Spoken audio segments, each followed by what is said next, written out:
क्या विक्टर शॉबर्गर वाकई जीनियस था, और क्या वो लियोनार्डो दा विंची की तरह था?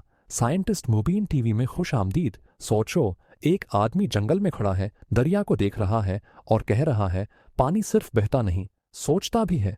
ये था विक्टर शॉबर्गर, न लिबॉर्ट्री का साइंसदान, न यूनिवर्सिटी का प्रोफेसर, बल्कि फितरत का आशिक, जो वॉर्टेक्स यानी घूमती हरकत में कायनात का राज ढूंढ रहा था। वो कहता था एनर्जी धमाके से नहीं, खामोश खचाओ इम्प्लोजन से पैदा होती है। सुनने में तो लगता है फ्यूचर टेक, मगर मसला प्रूफ कम, थियोरी ज्यादा। अब जरा लियोनार्डो दा विंची को देखो, वो भी अजीब बंदा था, हेलीकॉप्टर बना दिया मगर उड़ाने को इंजन नहीं था।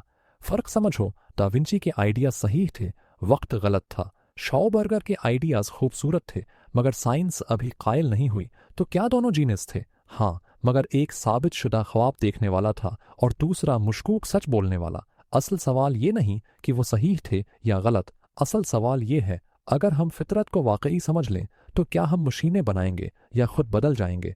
अगर वीडियो अच्छी लगी हो तो लाइक ज़रूर करें, सवाल पसंद आया हो तो शेयर करें, और मज़ीद ऐसे ही साइंसी सवालात के लिए चैनल को सब्सक्राइब करना न भूलें।